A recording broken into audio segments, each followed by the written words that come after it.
Quinnipiac starting and finishing off their exhibition play this weekend with back-to-back 4-2 wins. Let's go take a look back at the top 5 plays from this weekend. Starting off with play number 5, Quinnipiac and Providence, third period action, 2-1 game, Quinnipiac, man advantage, and it's DeYoung, sniped. 3-1 Quinnipiac to start the third period. Play number 4, Anthony Cipollone, great work off the sidewall, brings it to the net and gets a fortunate bounce on the shot to score his first as a Bobcat. Brother of Joey Cipollone, number 17. Yeah, how about it, Quinnipiac taking the early 1-0 lead against Providence. Play number 3 here, going back, Ethan DeYoung again, power play work, power play beauty right in front from DeYoung. Play number 2 coming up, a save from none other than Noah Altman in his first appearance as a Bobcat. A beauty 2-on-1 save coming across the crease. Yeah, Rand talked very high of Noah Altman's performance this weekend. And play number 1, CJ McGee. What a weekend he had, 2 goals and a snipe to get Quinnipiac up 1, first goal of the weekend. And that concludes the top 5 plays of the weekend in the exhibition matches that the Bobcats played as they look towards the regular season next Friday. Welcome into the rebound. I'm Aiden Barrett alongside Matthew Mugno. Quinnipiac, 2 games this weekend, 2 exhibition games, 2 wins for the Bobcats, defeating the University of Toronto yesterday by a score of 4-2. Same score today as they took on Providence. Now, Matthew, obviously, the newer team, newer looking team, couple grad transfers over here. How did they do this weekend?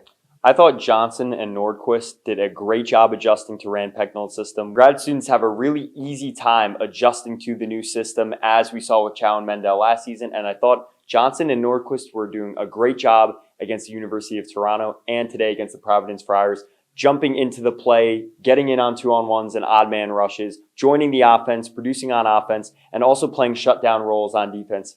Very similar to how Zach Metza plays every game in and out. Yeah, now obviously they had a good weekend. Were there any standouts outside of grad transfers this weekend? I thought 2 standouts were Ethan DeYoung, who scored 2 power play goals today. He was one of the nation leaders in power play goals 2 seasons ago, and last season he was the Quinnipiac leader for power play goals. And CJ McGee, a defenseman, he only recorded 1 goal coming into this weekend in his entire career as a Bobcat. And this weekend he scored in back-to-back games. He's a senior now. He's stepping into a big role. He's one of the leaders. He's one of the veterans on the team, and he had a standout weekend as well. Thanks for tuning in. That's all that we have for you on the rebound today. Aiden Barrett alongside Matt Mugdell. Quinnipiac looking to get their regular season started later this week. Welcome to the rebound. I'm Matthew Mugno, joined by David Marr. We had previewed this weekend series, and now we're wrapping it up. David, what did you see out of Ian Shane tonight, who you had talked about in our preview? He was phenomenal. Ian Shane is one of the best goaltenders in the ECAC, maybe one of the best goaltenders in the country, and he was phenomenal for Cornell tonight.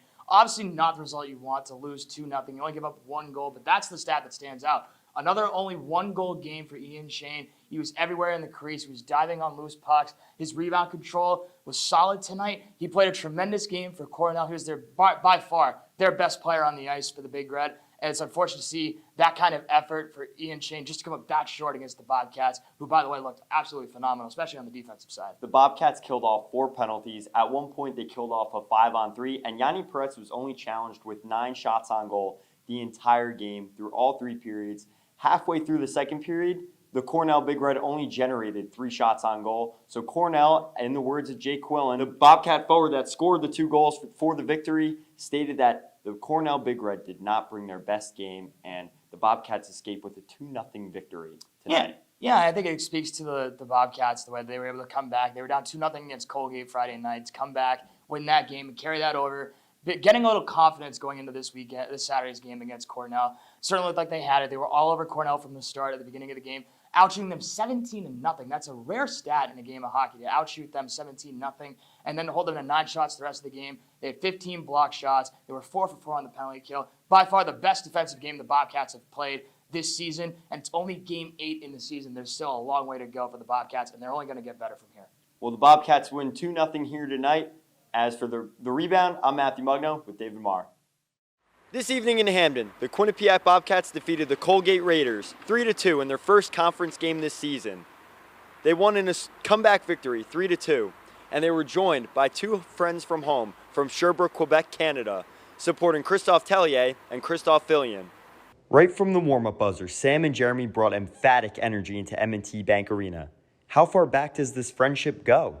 Well, we've known him since we were 6 years old. We used to play hockey when we were younger, and as we grew up, we always played together. So and then they went to play in the BCHL, and I went in the AJHL, so we split over there, but yeah.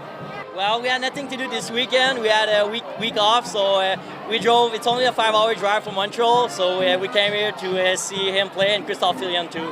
The Bobcats mounted a comeback on the back of 3 power play goals. The Sherbrooke natives not holding back their excitement for their friends.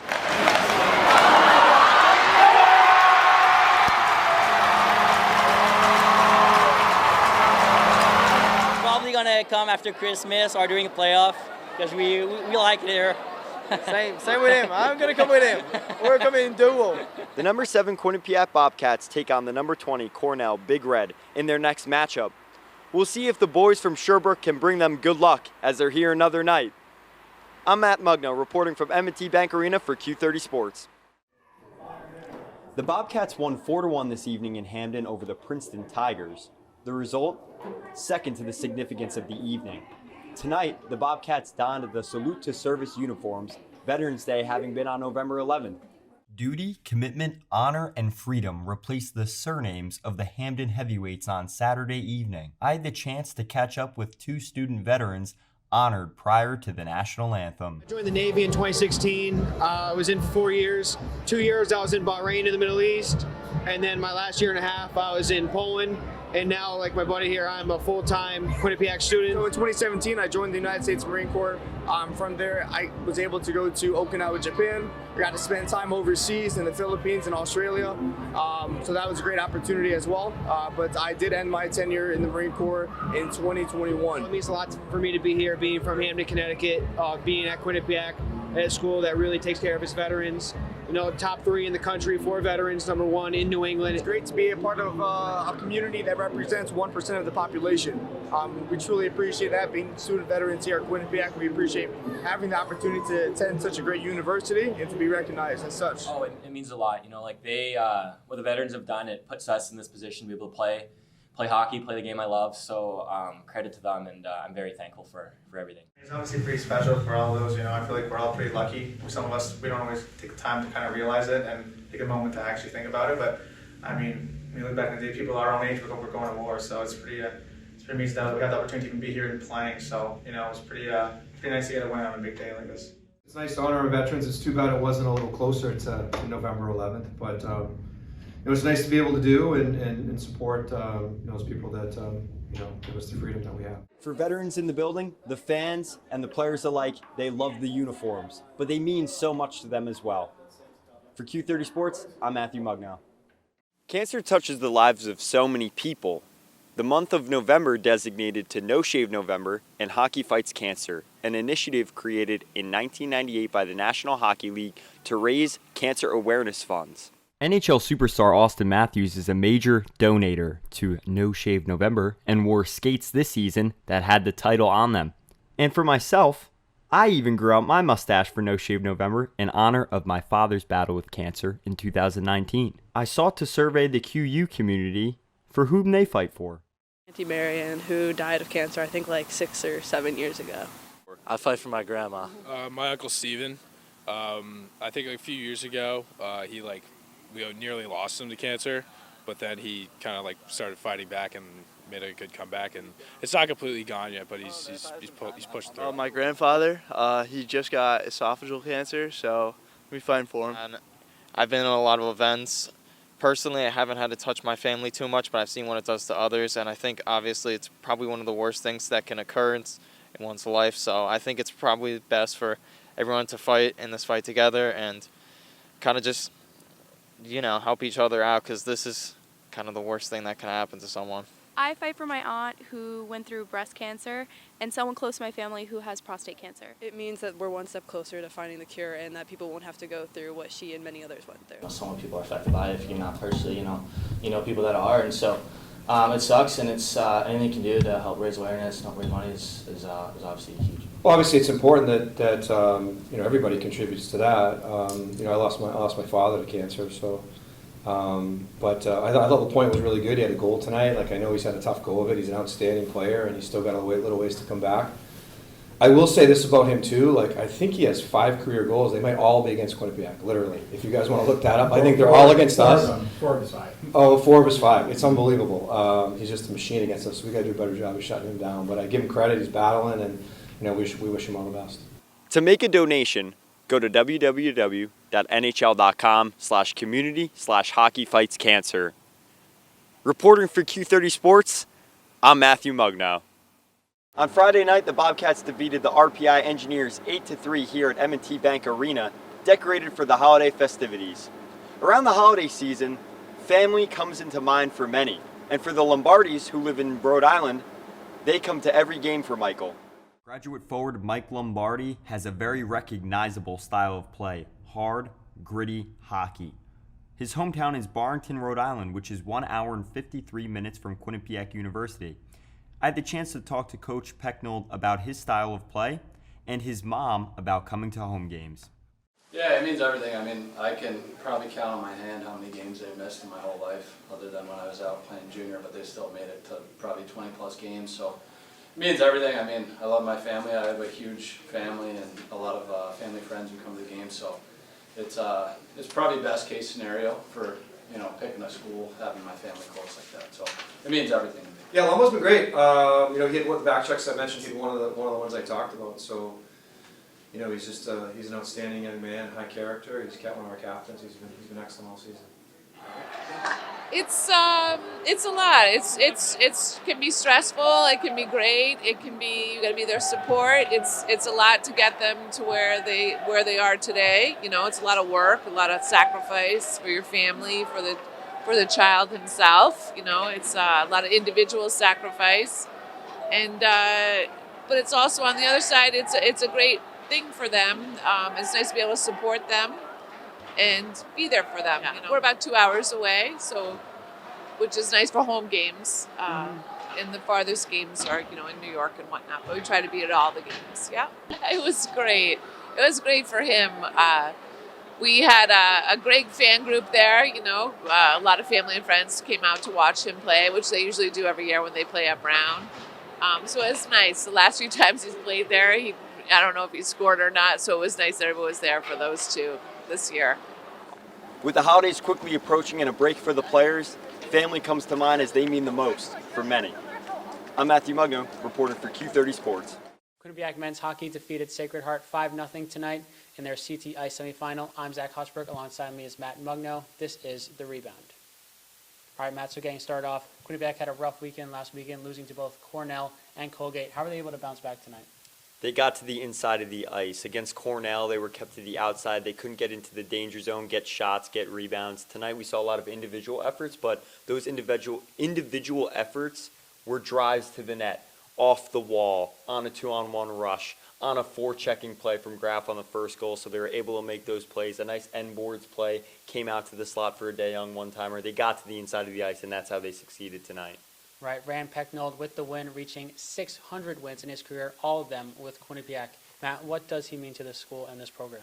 Well, Rand Pecknold brought this program from a D2 program to a D1 program to Frozen 4 appearances, and Rand Pecknold reaching this mark, reaching this mountain and peak, I think it speaks a lot to how he's coached the team, how they're a program. It's not about individuals, it's about the team. When he walks in for the post-game interviews, it's not about the victory, it's about tonight's game and what's ahead tomorrow in the championship game, and that's how he is, and that's something that we can all learn from on campus. Right, like Matt said, championship game tomorrow. Quinnipiac will take on UConn, who beat Yale 6-1 tonight. Matt, what are you looking for in that game? UConn's going to be a tough opponent. They put up 6 goals today, and in various ways, they got to the net. They scored on breakaways. They scored on net front scrambles, so they're able to do it all. They're the number 12 team in the nation, and it'll be a test for the Bobcats, as the Bobcats have faced some tough teams along the course of the season, but these are landmark games. The Harvard game earlier in January was a landmark game. If they defeat them, they become the number one team in the nation. They did that. Now tonight, it's more about tomorrow in the championship game. It's more about redemption. They win this championship. They win the CT Ice tournament. They are climbing their way back to being the number one team in the nation as they had been, and they lost the 2 games last weekend. If they win this weekend, I think it brings them back into that conversation. Right, like Matt said, championship game tomorrow, puck drop at 7 p.m. This was The Rebound, Q30 Sports. I'm Matthew Mugno, joined by Zach Hodgeberg, and welcome to The Rebound. Tonight, the Bobcats defeated the Huskies in the CT Ice Tournament Championship game. Zach, what did you notice about the fact that the Bobcats went down a goal in the second period and the Huskies scored 2 late with 1:40 remaining in the period? Yeah, I mean, I think Coach said it best, or Ethan actually said it best, that was one of their worst second periods of the entire season, and their ability to really bounce back and sort of weather that adversity shows a lot about what this team is made of. Now, Zach, what does it mean to be playing in a playoff atmosphere in your home arena like the team had tonight? Yeah, I mean, when you get the chance to play a top 15 team in the country at home ice in a really big game like the CT Ice Championship, it just sort of makes you more prepared to go on the road for the NCAA tournament. ECAC semifinals and finals are both in Lake Placid, so having these games at home can sort of get you more prepared for those games that are away. An energizing boost, and the team came off a road trip in New York last weekend where they lost 2 games. What did it mean to win, and what does it mean moving forward winning another trophy this season? Yeah, I mean, I think the break from ECAC play was really nice. And, coming off that last weekend, where their confidence is at an all-time low, getting this tournament win is really big for them moving forward, especially as they try to chase. They have 6 trophies that they want to win. They've got 2, so 4 more left to go. Zach Hodgeberg, Matt Mugno, thank you for watching The Rebound. On Saturday night, the Bobcats defeated the UConn Huskies on home ice to secure their second back-to-back championship in the Connecticut Ice Tournament. The number 3 Bobcats lapsed and surrendered 2 rapid succession goals to end the second period. With the championship and Connecticut supremacy on the line, the Bobcats responded. Upperclassmen led the way in an electric sold-out arena, Jake Johnson scoring the championship winner with 4 minutes remaining in the tournament finale. Huskies head coach Mike Cavanaugh and Bobcats head coach Rand Pecknold both had plenty to say about the team's efforts tonight. They played a great game, but I thought our team did too. I was proud of our team's effort. It's certainly disappointing. I thought we competed really hard for 60 minutes and came down to a special teams game. They got 2 power play goals and we got 1. And thought it was 2 good teams battling pretty hard, and that's what it came down to. Yeah, always. Yeah, we talked. After we get up those 2 quick goals like late, and we're down, and there was guys were dejected, and we had a little chat about, hey, there's adversity. You got to deal with this in the NCAA tournament or Frozen Four or wherever you get playoffs. So we got to find a way. It's our rink. We always take care of our rink, and we got to find a way to dig in and be good in the third and battle back, which we did. The consolation game was a 4-3 victory for the Sacred Heart Pioneers, and for the Bobcats, they win the tournament in the championship game 4-3 on home ice, back-to-back for them in 2022 and now 2023 as they look ahead and look towards the national championship. I'm Matthew Mugno reporting for Q30 Sports. Quinnipiac men's hockey team is moving on to Lake Placid after a 2-0 series win over the Yale Bulldogs. I'm Zach Hodgeberg, alongside me is Matt Mugno. Matt, what player stood out to you in particular? Zach Metza, the captain, stood out all series long, 2 goals, 2 assists, but that's not what we want to focus on here. What I want to focus on is how he quarterbacks a power play, the edge work he uses, and how he covers the neutral zone. You could see in a lot of the plays he made tonight, it was about retreats, erring on the side of caution, and protecting the defensive zone from any danger, using angling. Every coach will tell you positioning will win you the battles, will win you the puck races, and will help you read 3 pages ahead of the opposition. And that's what Metza did in both games 1 and 2, where he also recorded goals. He jumped into the play. As a power play quarterback, he's a natural.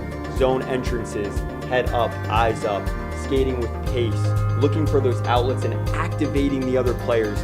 Those are all the things that makes Zach Metza the player he is, and the player that's so valuable to the Bobcats as they pursue a White Law championship, an ECAC conference championship that they've been there the last 2 years. And a player like Metza in his prime, playing like this, keeping it simple, will help them win for the first time in potentially 3 seasons.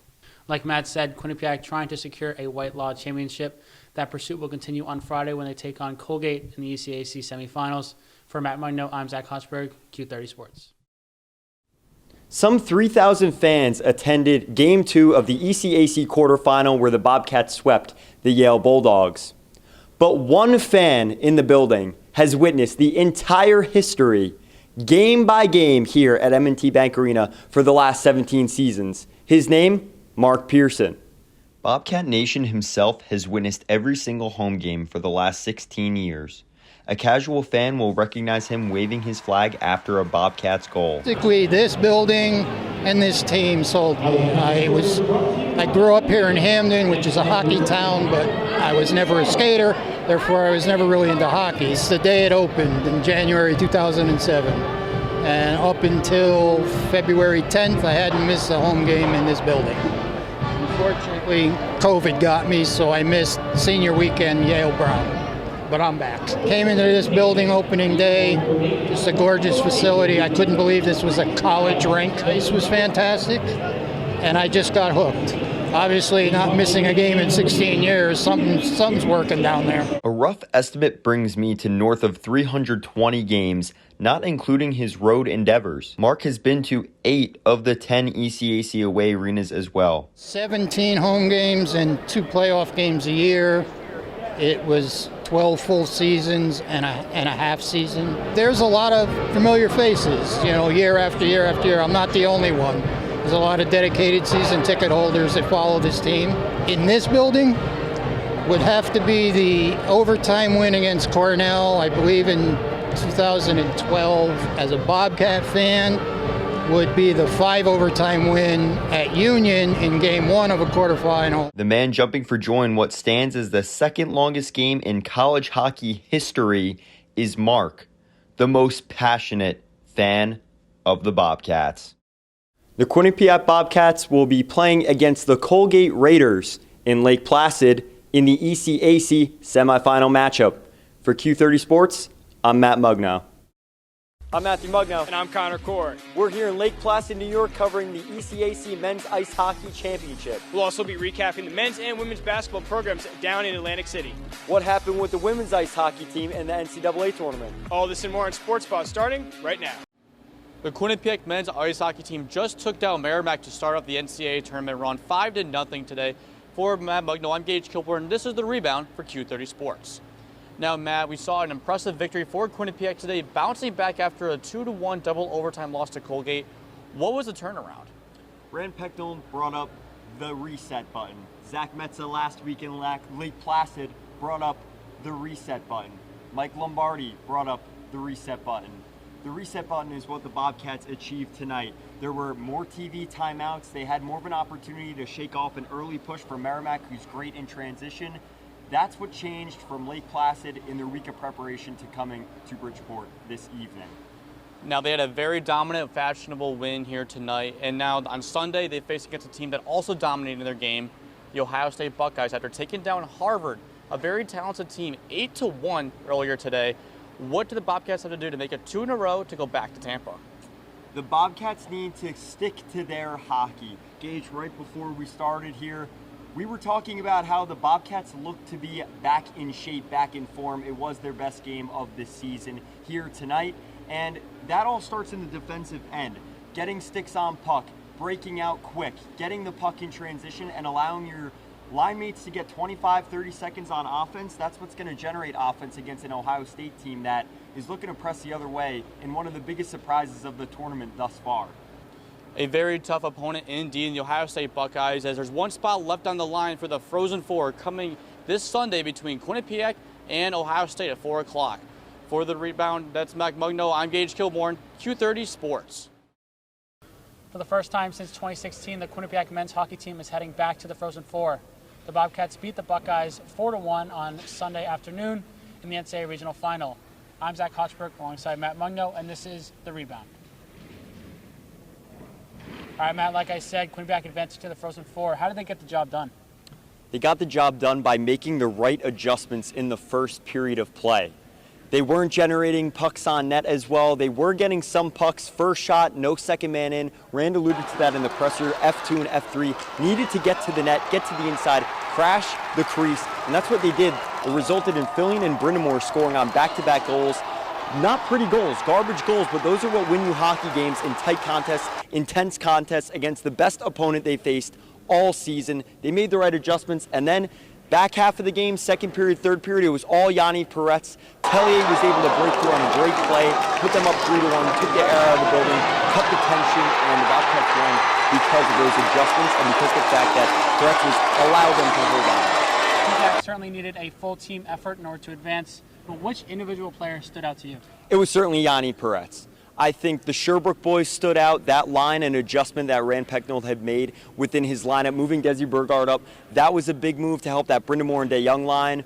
But I do think that at the end of the day, end all be all, Yanni Peretz was the difference. He stopped pucks in the second period and third period on short opportunities after surrendering a breakaway stuff in early in the game, second shift of the game. Yanni Peretz turned it on, took over the game as we've seen all season, except he did it in the biggest game of the season to send the team to the Frozen Four. Yeah, like Matt mentioned, Quinnipiac now moving on to the Frozen Four. That semifinal game will take place on April 6th. This was The Rebound, Q30 Sports. The Quinnipiac Bobcats defeated the Ohio State Buckeyes in the regional semifinal in Bridgeport, Connecticut on Sunday. This allowed them to advance to the Frozen Four in Tampa, Florida.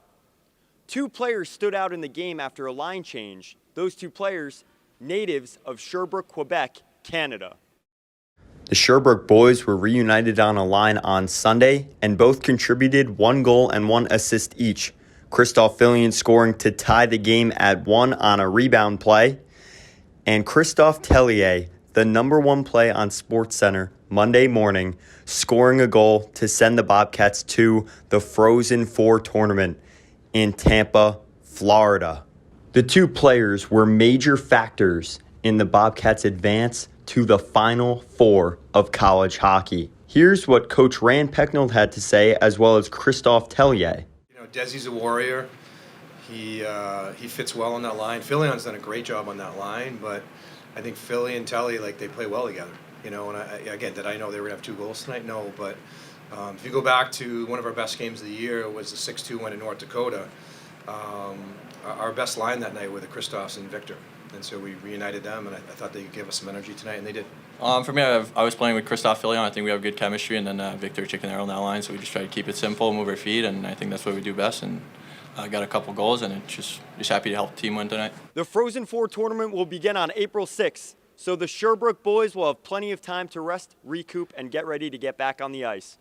For Q30 Sports, I'm Matthew Mugnow. At my feet, blue paint. 200 feet down the ice, more blue paint. And that's where Yanni Peretz spent his night in the 4-1 victory that helped the Bobcats advance to the Frozen Four in Tampa, Florida. Yanni Peretz, the difference in this hockey game. Yanni Peretz allowed a single goal through 120 minutes of play in the NCAA Bridgeport Regional. He faced 34 shots against the Ohio State Buckeyes in the final, the 3rd highest total of the season for Peretz. Yanni Peretz is the ECAC goaltender of the year and played like it when momentum swung in Ohio State's favor.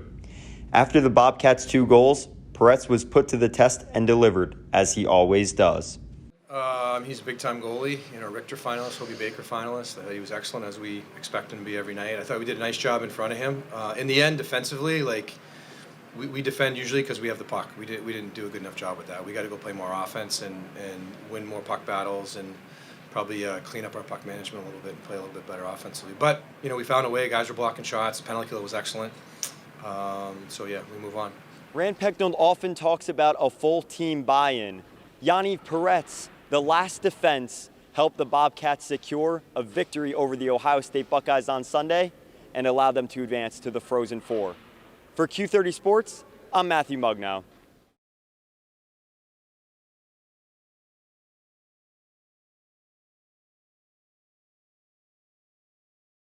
Hi, I'm Matthew Mugnow, and I'll be reporting today on the men's ice hockey power play and how it's improved since last season.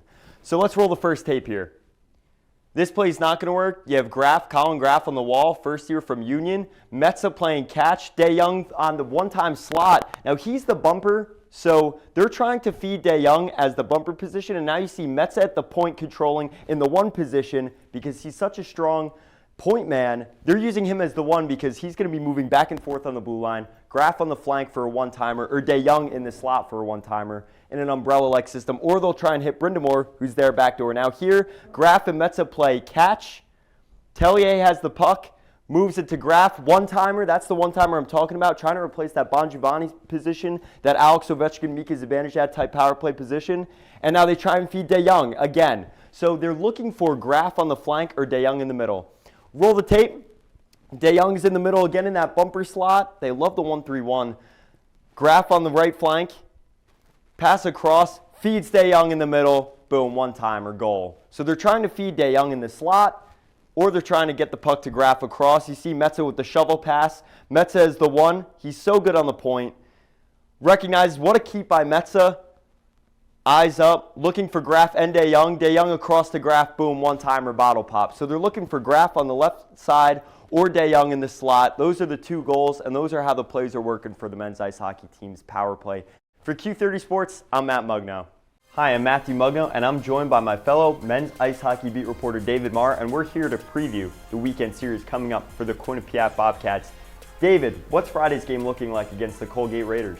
Yeah, Matt, this is going to be a good game for the Bobcats. Coming off a bye week, they're going to take on the Colgate Raiders this Friday, a team that's 2-5-1 to start the season. They've been inconsistent so far on offense. They're averaging 1.8 goals per game. As a matter of fact, they've struggled so bad offensively against the University of Vermont, a lower-tier hockey's team. They only scored 2 goals against them in 2 games combined. That's a disappointing statistic for a team like Colgate, a team that's not very deep defensively, but they should have enough offensive talent to carry themselves. But one of the things I like about Colgate is their goaltender, Carter Geilander. He hasn't played against the Bobcats last season, but he'll play against them this season. He played against them in 2020, was 1-4-1 against them with a 3.33 goals against average, and under 900 save percentage, but he's still a force in net. He's going to be a talented goaltender for the Raiders, and he's certainly going to be a challenge for this Bobcats offense that wants to get back on track. Now, Matt, going into Saturday's game, it's a bigger challenge for the Bobcats. They take on Cornell. What can we expect from this team? A really physical game against the Cornell Big Red. They're really hard on the back check, forcing you to get pucks in deep, not really have the possession game. You talked about Ian Shane before we got on to recording this video, David, and I'll let you touch upon that in a second. But listen, expect a rivalry-style game. When the Bobcats score 4+ goals, they average 26 shots on goal. And in the 2 games they scored less than 4, they averaged 32 shots on goal. So it's really about challenging the goaltender, and that's a nod to the opposition's goaltending that they've struggled to capitalize. I could see they lose this series if they're not able to capitalize on their chances. David, Ian Shane. Yeah, Ian Shane, his rebound control, maybe the best in the country. He gloves down those pucks. He makes teams have to attack him from the point outside the net. He's going to be a big challenge for this Bobcats team, this offense that has to get going. All right, that's the weekend preview coming up for the Quinnipiac Bobcats, the number 7 team in the nation. For me, Matthew Mugno and David Marr. A reinforcement and men's ice hockey beat reporter Matt Mugno. Now, Matt, you know the team, so what are the biggest takeaways from this North Dakota series? Emily, bring in the asset. Big game expectations this weekend. They're facing the number 3 team, North Dakota, on the road. 18 combined goals in the series on the weekend. We learned that the Bobcats can score at will in bunches, and they surrender them in rapid succession at times. So we learned some good things. We learned some things that the team needs to tweak, and they had a really great series. Now, the biggest thing that I took away from this series was that this is what you should expect in big games. We saw it the last few times they were in tournament play, high-scoring games, moments where the defense collapsed, moments where the goaltending wasn't always there. It's all about tying all those things together, being able to score at will, and learning that the big games, you can't control everything that happens. You have to ride the wave sometimes. Now, we just talked about takeaways, and Matt, when I think of takeaways, I think about food delivery. In that food delivery, there's always a star of the dish. Matt, who do you think was the star of the dish on Rand Pecknold's plate in the big win over North Dakota? Ben, where do I begin? 11 Bobcats recorded a point, 11 goal scorers in the series. So you had a lot of players contributing, almost half the roster. There's 18 skaters, so more than half the roster contributed.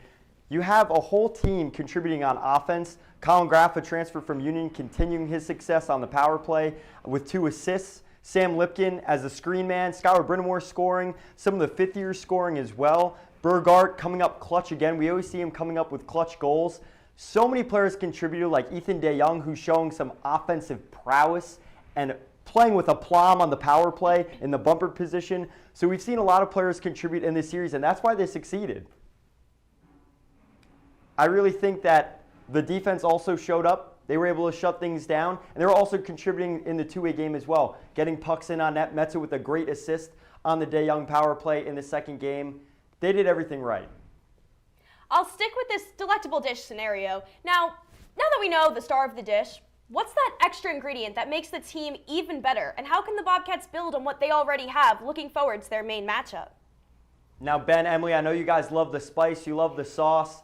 I think that they just should continue doing what they've done on offense. We've never seen the Bobcats score at will like this, really in program history. I think continuing on offense is going to be what's going to contribute to another win this weekend in the main series. I think that defensive play, they should shore up. I'm sure these are things that are they're going over these things in practice on the penalty kill. It's really not about the penalty kill, Ben. I think it's the march and parade to the box.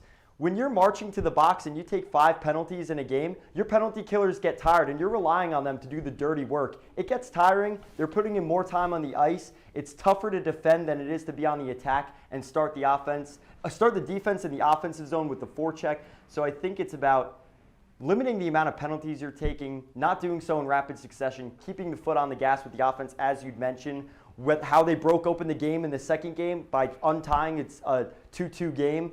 And also not blowing the lead. We've seen that consistently in the last few years in the program's history, and I think the blowing of the leads is something that they're going to have to work on as well in big games like this. Thanks, Matt. We did just bring in men's hockey beat reporter to help us out, but I've got some news of my... I'm Matthew Mugno, and here's my top 5 college hockey programs coming into week 2 of action. Cue it up, Connor.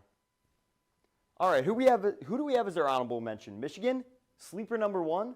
17 skaters have points for them. And for Denver, the number 5, well, let's not lose sight of the promising victories they had in week 1 against Notre Dame and Maine. They take the Friars on Freaky Friday. All right, number 4, who else? The UMass Minutemen. Like Washington on the Hudson, they wouldn't go down. 19 block shots. Their goaltender, Luke Pavicic, earned Big East Player of the Week in net as the first goaltender in program history to record a shutout against the top team in the nation. He recorded a .973 save percentage, stopping 73-75 shots. All right, number 3, the Quinnipiac Bobcats. Who else? Explosion on offense. 11 goals and 9 different goal scorers. Wow, that's crazy, honestly. I think that the Bobcats showing this is one of the first times in program history we've seen their offensive prowess really take over a series against the number 3 team in the nation. Ethan DeYoung, ECAC Forward of the Week. Number 2, what are we talking? Minnesota State. We're talking Minnesota hockey. They owned ranked Minnesota Duluth last weekend. Keenan Ronsier filling the big skates of Dryden McKay, who won the Hobie Baker last season. They had a shutout and a close 2-1 victory this weekend, and they also split against Minnesota in week 1. And who's number 1? Who else? The state of hockey, Minnesota. Listen, NHL talent assets can only get you so far sometimes in college hockey. It's all about the culture. But listen, it's working for them. Led by Logan Cooley, the number 3 pick for the Arizona Coyotes. Ryan Johnson, 31st overall from the Buffalo Sabres. Jimmy Snuggerud, 23rd overall for the St. Louis Blues, who had a hat trick in week 1. And Brock Faber, the Minnesota Wild's return for Kevin Fiala, one of the best offensive talents in the NHL right now. Leads the D with 3 points. They didn't play last weekend, but they'll take on ND, who fell out of the ranking this weekend. Thanks for watching, guys. Welcome to the Neutral Zone. I'm Matthew Mugno, joined by fellow men's ice hockey beat reporter Gage Kilborn. The Quinnipiac Bobcats are traveling down Whitney Avenue to take on the Yale Bulldogs this weekend on Saturday at Ingalls Arena. The rivalry first began in 2006 when Quinnipiac officially joined the ECAC Conference, the oldest and therefore most historic division in NCAA Division I ice hockey. In the first ever meeting between the two schools, it was the Bulldogs who came out victorious with a 4-3 victory. Yale considered Quinnipiac the little sister, but Quinnipiac quickly proved that this little school wanted to become a hockey powerhouse in the entire nation, not just in the ECAC. And this led the Bobcats to winning the next 5 straight games, but the real rivalry did not really ignite until the 2012-2013 season, Gage. Yeah, it really didn't, and that's when you saw a lot of anger come through, a lot of passion for both the Yale fans and Quinnipiac fans of hockey regardless. Quinnipiac came in as probably one of the best teams in college hockey in the country that season, taking down Yale 2 games regular season, once in the ECAC playoffs in the 3rd place game, but then when it came to the national championship game, Quinnipiac made it there. Not a surprise to anybody, but the big surprise had to be Yale. They were the 4th seed in their region. They made it to the national championship game against Quinnipiac. Quinnipiac lost 4-0. 4-0. And Quinnipiac even outshot Yale 36-31 in that game. So it really is a test to show to you that Yale was trying to prove once and for all that Quinnipiac, this little school up in Hamden, Connecticut, is not really ready to take on the national contenders in college hockey. Right up the road, the Quinnipiac Bobcats look to take on the Yale Bulldogs on Saturday at 7 o'clock. They've gone 16-1-3 since 2013 against the Yale Bulldogs and have shut them out in the last 3 contests. So the Bobcats have the upper hand going into the away arena, but the Yale Bulldogs look to recapture that magic from a decade ago. The Bobcats swept their weekend home series against conference opponents, the Colgate Raiders and Cornell Big Red. The Bobcats, down 2-0, surged back with a power play, quarterback Zach Metza contributing to all 3 goals in Friday's 3-2 victory. In a sold-out M&T, they defeated Cornell in a 9-save shutout. They've gone 7 for 37 on the power play, and they've scored 3 of those goals this weekend. They've scored 28 goals. 1/4 of their goals scored on the power play. Against Colgate, they had 9 chances. Against Cornell, they had 5. Prior to this weekend, they scored 3 power play goals in 6 games. I broke down the power play a few weeks back. It's historically a problem for the Hamden heavyweights. The 1-3-1 system seemed to carry the Bobcats this weekend, but it went 3 for 14 overall in the weekend sweep. Colin Graff has been a notable addition to the unit in that Ovechkin office, and DeYoung is delivering as the bumper with Metza at quarterback. Yanni Perez recorded a shutout, only facing 9 shots on goal against Cornell. Pecknold and senior assistant captain Ethan DeYoung in Friday's presser prefaced that the Cornell matchup would not be skill hockey, but a grind. We've seen the team struggle to score against unranked LIU and surrender 3 in 5 minutes to unranked Maine. Following that with a 6-2 victory. We've seen the team blow a lead to North Dakota in Game 1, then break a game wide open the following night. Emily, Tino, is consistency a problem for the Bobcats?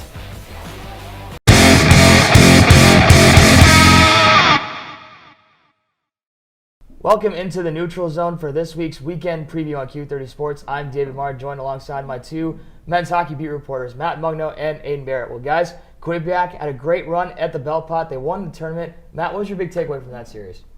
They won a close game against UMass in the final, and I think that's key because they defeated a really strong goalkeeper in Luke Pavicic, the sophomore for UMass, and they were able to get a few pucks past him. We haven't seen that much this season, but it adds to another goaltender that they were able to score a few goals on, and then win in the shootout and secure the Bell Pot.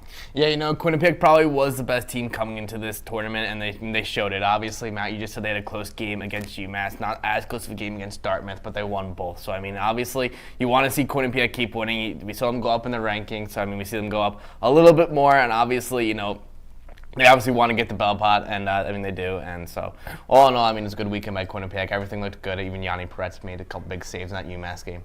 Let's turn our attention to this weekend. This Friday will feature a playoff rematch when the St. Lawrence Saints come marching into M&T Bank Arena. Aiden, what can the Bobcats do to slow down the revenge-driven Saints on Friday? I think just got to play their game because when they do play their game, they're the better team. So, Quinnipiac, they have to, Randall always loves to say they have 4 lines. They got to use all 4. All 4 lines have to be good.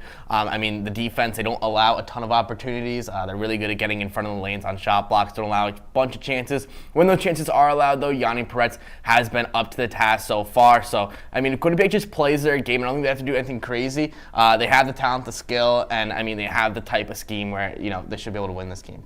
Yeah, and keep your eye, like you said, blocking those passing lanes. Don't let a player like Luke Salem get the puck in 12 games. He's got 4 goals. He's a shot blocker with 13 block shots, and he has a shorthanded goal to his name. Quinnipiac in their last 10, 8-2 against St. Lawrence, against the Saints, but St. Lawrence, we know, ECAC quarterfinal in Hamden.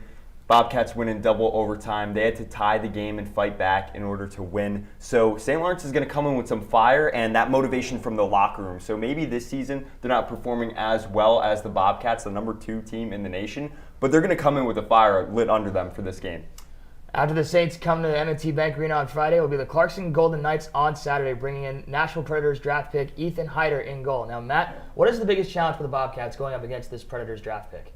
I think it's, again, finding that offense, capitalizing on their power play opportunities. Aiden talked about the defensive game, but we saw with the Cornell game, we talked about this right before we started recording, they need to get pucks on net. They need to find a lucky bounce, generate offense, because that's going to be a game like the Cornell game, a war on the ice. It's going to be all about how you clog up lanes, how you clog up the neutral zone, how you play in your defensive end, how many shots you're able to block, and Peretz needs to stand tall as well. Yeah, no, I agree with you, Matt. But I think that, I don't think you need to change your game too much. I mean, we've seen them play NHL goalies, NHL type of talent players, and I don't think their game really changes too much. I mean, they're shooting to score either way. So, I mean, that's what it is at the end of the day. You're shooting to score. I don't think the game really needs to change too much between Quinnipiac style. I mean, obviously, they are the number 2 team in the nation for a reason. They already have that talent and skill as well. I think they just need to play their game. If they play their game, I mean, they're still going to find their chances. Just hope for the puck gets in the net. Well, that will wrap it up for this week's edition of the Weekend Preview here on Q30 Sports. For Matt Mugno and Aiden Barrett, I'm David Marr. Tune in for much more content for Q30 Sports this weekend when the men's ice hockey team takes the ice at M&T Bank Arena.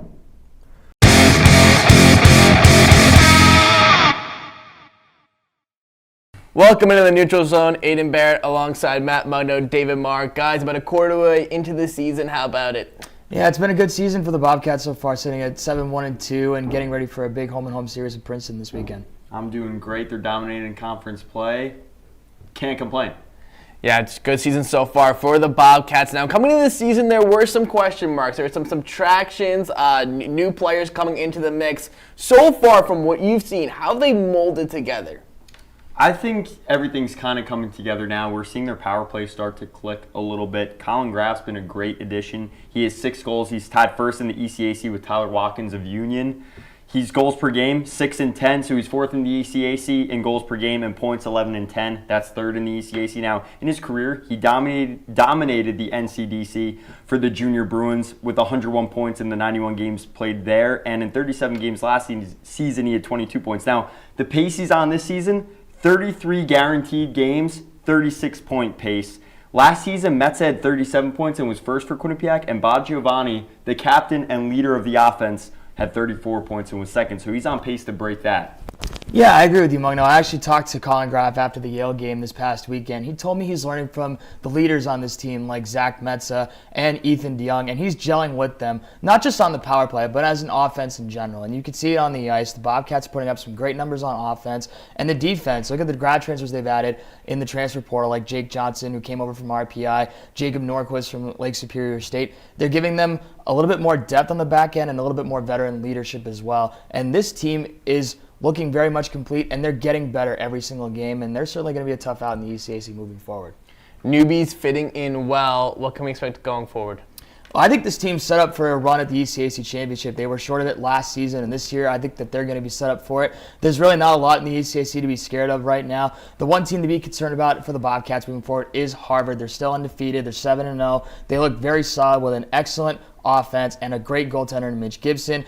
But the Bobcats are learning lessons from past games. They went to Maine, they lost, and they learned lessons from that. They beat them the next day. They haven't lost a road game since. They had a little bit of trouble at Brown, but found a way to win that game in the 3rd period. Went to Yale and easily took care of business against the Bulldogs. They're learning lessons from past games, and it's showing that their veteran leadership is good enough to carry them forward. And I still think they've got a great chance to win the Whitelock Cup and go all the way in the ECAC. I think it really is Harvard that's in the way. Shots per game, they're second in the ECAC to Harvard. Harvard with 33.8, Quinnipiac 33. Goals allowed per game, second in the ECAC to Harvard. Goals per game, second in the ECAC to Harvard with 3.6. So a lot of their statistical categories are second to Harvard, who's undefeated. They've come out strong since Ivy League schools started playing.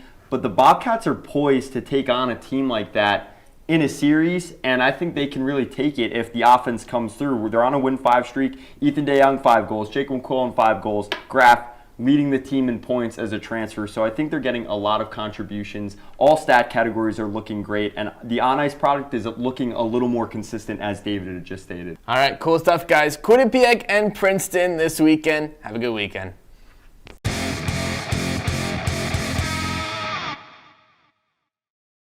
I'm Matthew Mugno, joined by David Marr and Gage Kilborn, the men's ice hockey beat reporters. Welcome to the Neutral Zone. We have not singled out or assessed individual players in the neutral zone so far this season. We're going to be talking today about some underappreciated and underrated players on the Bobcats team who is currently the number 2-3 team in the country. David, who is an underappreciated or underrated player that you've seen so far this season? Well, Matt, I'm going to go with Jacob Quillen. I mean, this guy's been a tremendous athlete for the Bobcats so far. I think he's the best player on the ice. He's second on the team in all point categories and second in total points right behind Colin Graff. 6 goals, 10 assists, 16 total points. What I love about him is his gameplay, his ability to understand the game flow around him and how he best fits that flow. He's a guy that does all the little things right. He doesn't force passes, he doesn't turn the puck over, and he can generate speed through the neutral zone during scoring chances. He's a special talent, and just the way he plays reminds me of Bruins forward David Krejci. He's smart, he's fast, and his speed kills on the ice. He's by far the best playmaker Quinnipiac has on the roster. Gage, I don't know about you, but that's who I'm going with. All right, yeah, Jacob Quillen, he's had experience. We'll go with someone that it's his first year here at Quinnipiac, and that is Sam Lipkin. Sam Lipkin, the Arizona Coyotes draft pick. And there's a reason why he's in the USA National Junior team here. Currently in third in the assist total for Quinnipiac with 9. And half of his points he has 12 points, about half of them are because of the power play. I talk a lot about the power play unit and how they're very lethal with Colin Graff and Zach Metza kind of leading the charge. But I don't really talk much about what Sam Lipkin does in the power play unit as well. He also plays a nice contributing factor. He finds the open spot, passes the puck across the ice to find the open man and find his open target. And I feel like he gets underappreciated, undervalued for what he does and contributes to on the ice. Yeah, for myself, Jake Johnson is my underrated or underappreciated player so far this season, as Zach Metz and Jaden Lee have led the way for the Bobcats and have done so in almost every stat category, but Jake Johnson has been unsung this season as a graduate transfer for 4 seasons at conference opponent RPI as an engineer. Johnson has not only adapted well to Pecknold's system, but has been a key piece on the blue line. He has 2 goals, 4 assists, 6 points in 14 games played, and he only recorded 3 goals in his 4 seasons as an engineer. He has 18 block shots this season. He's tied 3rd in defenseman on the team in points behind Lee with 7 and Metza. He's tied 2nd in all skater positions with a +9 rating. He's tied 2nd with Rossen and Metza in block shots, and he's 3rd in defenseman in shots on goal with 19, trailing Lee and Metza. So Johnson has a bigger frame, and playing in the top 4 has been a great veteran addition that doesn't come with the flash and praise that breakout forwards like Lipkin, Graff, and Quillen have for the Bobcats and his D partners in Metza and Lee. Follow Q30 for more content this weekend in matchups against RPI and Union, the Bobcats hosting both at M&T Bank Arena. I'm Matthew Mugno, joined by women's ice hockey beat reporter Clever Streich, and welcome to the Neutral Zone. Clever, women's hockey, going into holiday break. What's going on with the team? I've never seen a start like this for the Bobcats. They're 17-2. And since then, I think the biggest storyline that you could sort of run through this season is the emergence of the top 6, specifically the second line, Olivia Mobley, Shea Maloney, Madison Shantler. They've been incredible to start the year. Collectively, 64 points between those 3 players. But the player that's impressed me the most, I think, and that's had that breakout year that's allowed for that 17-2 start, has been Maya Labad. I mean, since her first-year season, she's stepped forward so much, and she's gotten 11 goals, 7 assists, 18 points, the Nutmeg Classic MVP. It's really showing promise for the future. But flipping the script over to men's ice, what do you think's been the storyline so far that you've seen? Because for the women's ice, it's been their offensive prowess on that side of the puck. Would you say the defensive brand is still there for the men's ice team? Yeah, the defensive brand is there, and I think that's what we're seeing is the most significant aspect. But wins against Boston College, North Dakota on the road, the Bell Pot tournament, those were moments where they had to take this step against some tougher opponents, and they did earlier in the season. That's headed into holiday break, right? We're seeing the team succeed. Now, this weekend we saw the emergence of the top line in Jacob Quillen, Sam Lipkin, and Colin Graff. Rand Pecknold finally united them on the top line. They'd all been succeeding this season, and they also account for 64 of the team's 210 points, just like the line you had 64. mentioned. That seems to be the magic number for the Bobcats. I guess 8-8 went to the store for that one. They're 10-0 in conference play. And also, Clever, the most significant thing that I've noticed and taken away is that the inconsistencies in the first half of the season are all in the rear view. The power play is really doing well, and that's also in part because of Colin Graff and Zach Metz's play commanding it. Goal scoring is up, and they've picked up in the sense that they don't play down to their opponents anymore. We saw on the main weekend they give up 3 goals in 5 minutes. There seemed to be some inconsistencies against North Dakota. They surrendered 5 goals and then had to fight back to tie the game. So I think that they've managed to weed out those inconsistencies, and we saw that this weekend with 16 goals in 6 periods of play. Since that Maine game, I'm not sure if the women's ice team has really had sort of a faltering moment like the Maine game. They've only taken 2 losses this year. One of them was to Yale back in November, and the next one was to Providence. This was such a fascinating series to watch because it challenged the Bobcats in a way that I don't think that we've seen them really pressured. How can they keep a lead? How can you keep the foot on the gas pedal playing a full 60 minutes? Because they've pretty much dispatched every single ranked opponent that they've had to face so far on the women's side. On the men's side, you have a couple of big ranked wins, a shootout win over UMass over in the Bell Pot championship game in the Friendship 4. But what's really impressed me with Quinnipiac is, for both sides, is the resolve to fight through against top opponents. And I think that's why we're finding both the men's and women's teams in the top 5 so far this year. Yeah, now Clever, I think something I've also noticed and accounted for is that in ECAC play for the men's side of the D1 program, they haven't played very tough opponents, and like you're saying, the will to fight through against the tougher opponents, it's a hard adjustment, especially for your younger players who are now united on the top line. Now they're playing that game consistently, and we saw that in the blowout victories this weekend where their opponents were not ranked and they blew them out, which they should be. Against LIU earlier in the season, they tied. They were playing down to an unranked opponent. So I think that's what I've noticed with the men's side of things, which is making for an interesting second half. Now, for the women's side, what have you noticed with tough opponents, with those rivals, and the fact that in ECAC, in the conference play, they have a lot of ranked conference opponents? They do, and I think it's just the disparity of teams, the quality of competition in the ECAC for the women's side is just stronger than the men's side at the moment. You're looking at men's ice obliterating RPI and Union, scoring 16 goals in a weekend. Quinnipiac women's ice is not having that kind of luck. They have to really earn their victories because you have a lot of top 10 teams in there. You have Yale and Colgate and Cornell.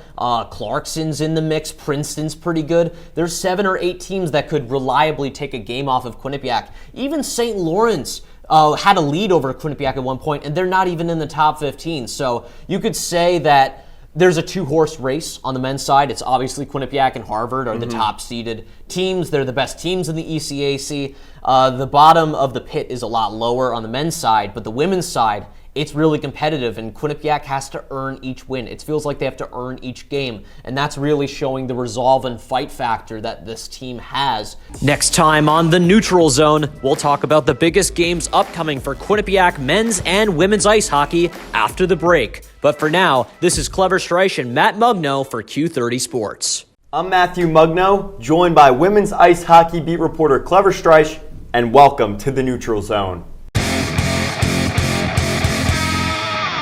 Now, Clever, what is there to look forward to after the holiday break? What 3 games are the biggest games for women's ice hockey going into the second half of the year? I mean, it doesn't get much bigger than this Wisconsin series that's coming up as the first game I'd select. There's 0-7-1 against Wisconsin all time. They're the number 2 team in the entire country. And last year, they finally got a tie. Instead of losing to a top 3 team like Wisconsin, one that could reliably win a national championship, Corrine Schroeder was able to backstop them to a tie. If they get a win off of Wisconsin this year, kind of would remind me of Yale beating Minnesota. ECAC teams sometimes have good games against WCHA teams. It's a bit harder for them to beat teams from that conference because of just the high quality of teams like Ohio State and Wisconsin and Minnesota Duluth. But if they can take a win off there, that's huge. Frozen Fenway. I mean, for both the men's and women's side, does it get much more interesting and exciting than playing an outdoor game in an iconic venue like Fenway Park? That's a game that Cass Turner said that her players will never, ever forget. And then finally, I'd have to say the Battle of Whitney Avenue for the women's ice hockey team against Yale. That's going to be a really big matchup. January 21st, that's booked. Yale's handed Quinnipiac one of their only 2 losses this year, and that's the only league loss that they have in ECAC play. that was the one game where I felt the Bobcats looked pretty outskated. And seeing that matchup be run back a month later, considering the progress that they made, will be really fun to see. But what are the men's games that you're looking forward to? Obviously, there's that game against Harvard coming up, but what else should we have marked on the calendar? Yeah, there's not too many games to be marked on the calendar, and I think that's what makes this season so interesting for the Bobcats. They don't have too many out-of-conference opponents. They're not playing top teams like number 5 Penn State. They're not playing any more NCHC opponents like they had played North Dakota, who at the time was number 3 in the nation in October. So the 3 biggest, they could have a date with UConn if they beat Sacred Heart University in the Connecticut Ice Tournament that will be in Hamden on January 27th and 28th. That's a big weekend because they're playing a UConn team that's ranked and a UConn team that's been itching to get into that top 5. They've been in the top 10 for quite some time, so I think that'll be a matchup to keep your eye on because that's an opponent that they'll potentially see in this tournament and may not see again. So this is a new opponent, a fresh opponent, someone you're not going to see again, but it's a top team in the country. Harvard, those have to be the biggest games because January 7th, February 3rd, and then you think about last year, they lost in Lake Placid in overtime. Matthew Coronado overtime goal. Hey, I remember I was on the call. It was incredible. I mean, that was one of the biggest moments in Quinnipiac men's ice history. That was just a crushing loss. Dave Jankowski, 2021, 2022. Matthew Coronado, 2023, question mark. Exactly. Yeah. And I think with a game like this, you have to think to yourself, they're playing January 7th and February 3rd, and the tournament is down the road. After February 3rd, at that point, it'll be very clear who's at the top of the conference, and it will most likely be these 2 teams unless another team comes into the picture. Clarkson, they play on February 10th. They play QU really hard. They play good defensive hockey. That's their culture, and they're looking to take a victory, on the road against Quinnipiac here in Hamden, and they were very close to doing so in their last match a few weeks back, December 3rd. They led 2-1 after the first period, and things opened up after that, but that's the first time I saw an opponent come into Hamden, besides LIU, which was early in the season, some inconsistencies. The Bobcats struggled with a few things, had to find their game, but now that the Bobcats have found their identity, Clarkson was the team that gave them the biggest push, and I expect Harvard to do the same. So those are the matchups I would look forward to for men's ice hockey coming down the pike. Well, it was great talking hockey with you, Mugno, as always. Thank you for tuning in to the Neutral Zone. We'll see how both the men's and women's ice hockey teams fare coming up in 2023. For Matt Mugno, I'm Clever Streich for Q30 Sports.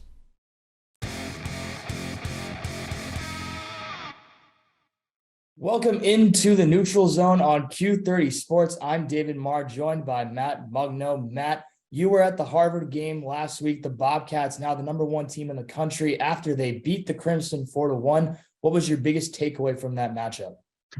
Well, David, it's nice to join you in this new year. I think the biggest takeaway in Hamden last weekend was you could feel the energy in the building. This was a landmark game that you and I have talked about for quite some time. I talked to Clever Streich, women's hockey beat reporter, on a preview before the break for both teams about how important this game was, and you could feel the energy in the building.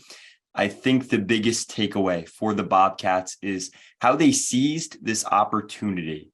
They win the game 4-1 handily against their most difficult opponent on the schedule. Now, we'll talk in a little bit about how they have to face them in Cambridge, but in Hamden, they took care of business. They outshot them with 20 additional shots on net.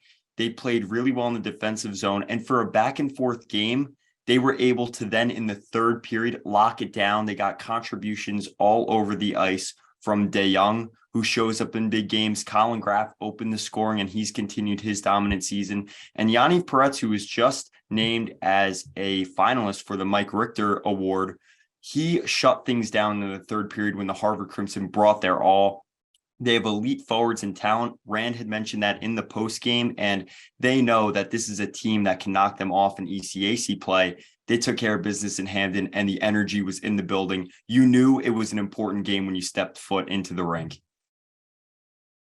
Absolutely, Matt. Now let's talk about them moving forward. Obviously, this is a crucial stretch in their season. After they play against Long Island, they will have games coming up at Cornell, most likely UConn, a top 15 team coming to Hamden, for CT Ice unless the Bobcats lose to Sacred Heart.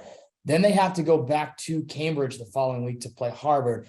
Their next 3 tough games, potentially, all within the next 3 weeks. So the Bobcats, they've got a sizable lead in their conference now. But after playing at home, do you agree that their biggest challenge will be going on the road and proving to themselves they can not only win at home, but they can show you how good they are on the road?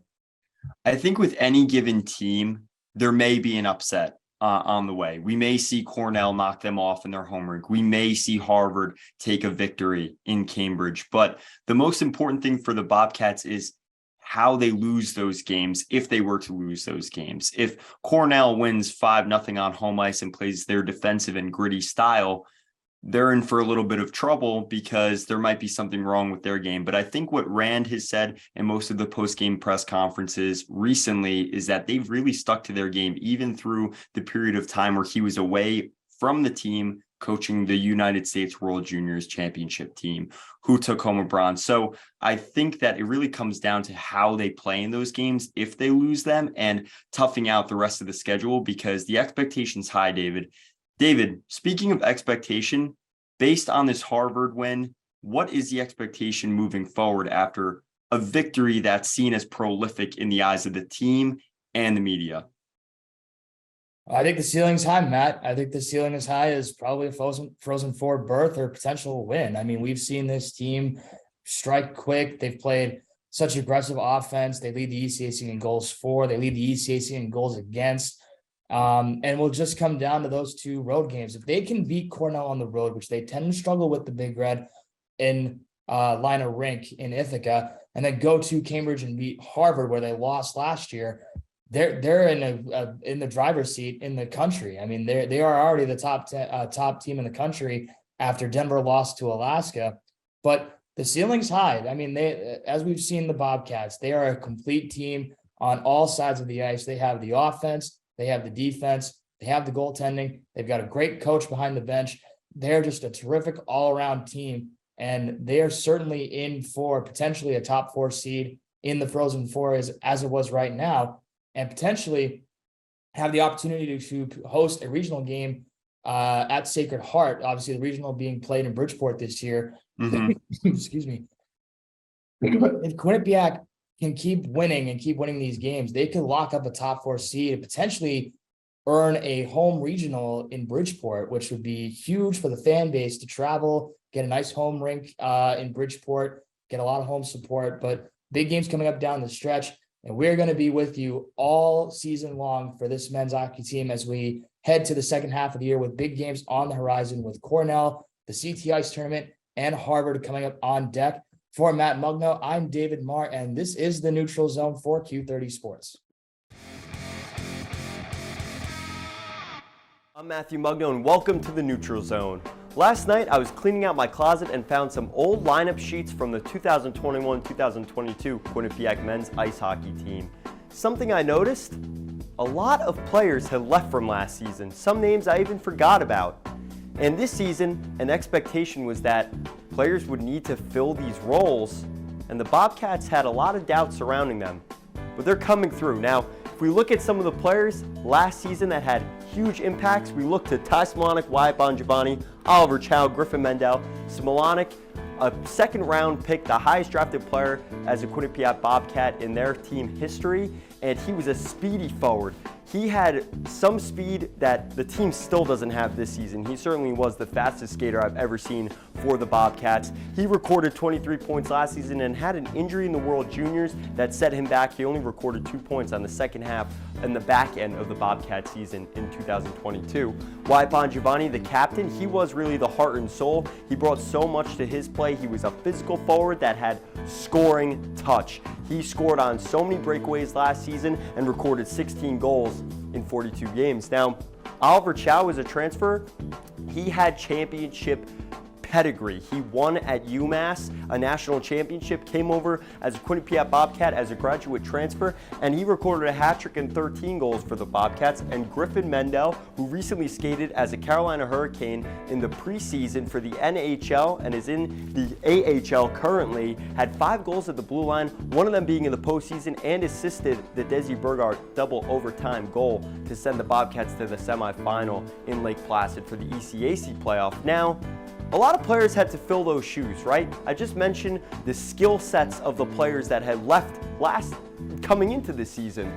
Well, we look to first Christoph Fillion. He's a great depth player that's added on the offensive side of the puck. I had a few other options to put there for one of the players that added, one of them being his buddy Tellier, another Sherbrooke native, but he's riding a 5-game point streak, and he's been really stepping it up in his last few games. Now, the two players here that we talk about so often are Colin Graff and Sam Lipkin. Graff has 38 points, so he's already leading the team in points this season in all points categories, goals, assists, and points, but has more than the goals, assists, and points leader last season for the Bobcats. So he's really stepped up and been a huge surprise as a Union transfer.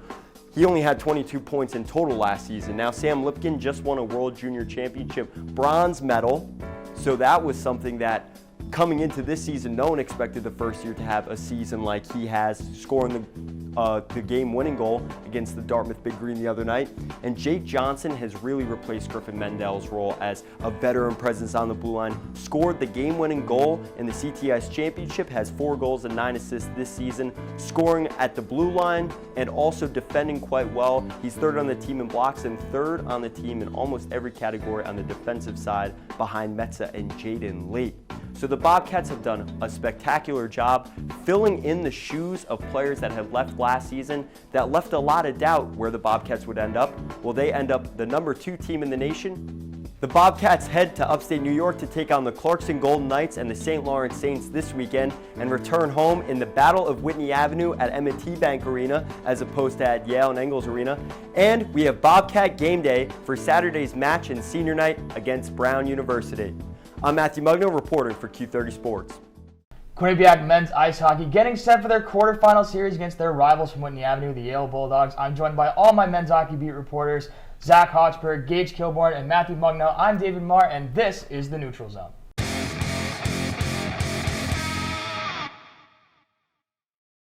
Welcome into the Neutral Zone here on Q30 Sports. We are talking everything about the men's ice hockey team, their quarterfinal series against Yale, and we have got a lot on the table for you today. Let's go from right to left. Let's start with Zach Hochberg. What's your big key to this game?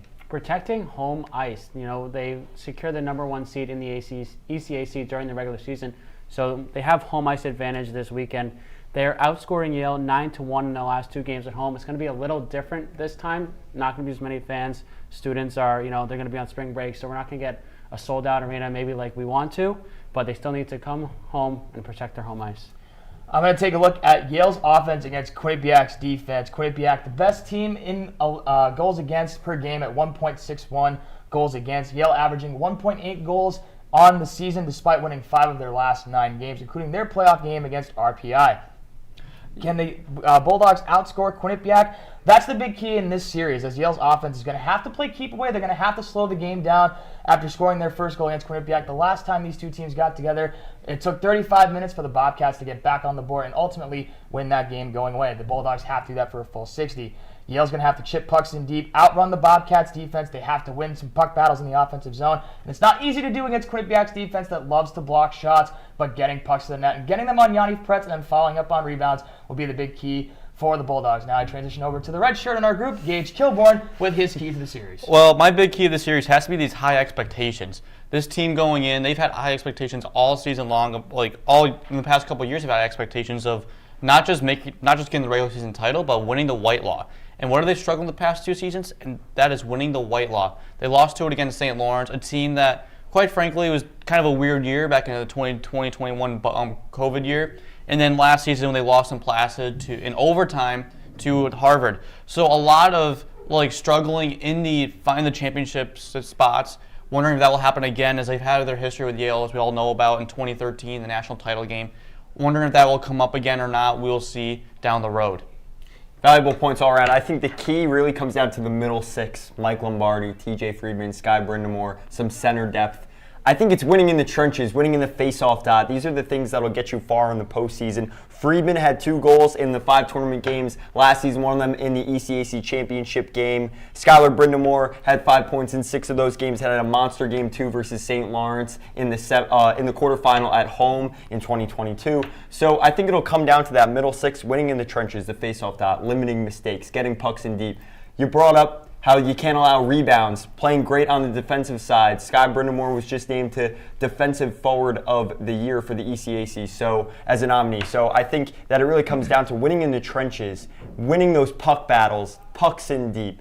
I think it'll come down to the middle 6 and how those guys perform will carry over. We see how Quillen, Lipkin, Graf performed all season, but we don't know if they're certified playoff performers, and we know these guys have been there before. The veterans, grad students, seniors have been there before. That will do it for this edition of the Neutral Zone. Stay tuned throughout the weekend for more content on Q30 Sports. For my men's hockey beat reporters, I'm David Marr. We'll see you this coming weekend.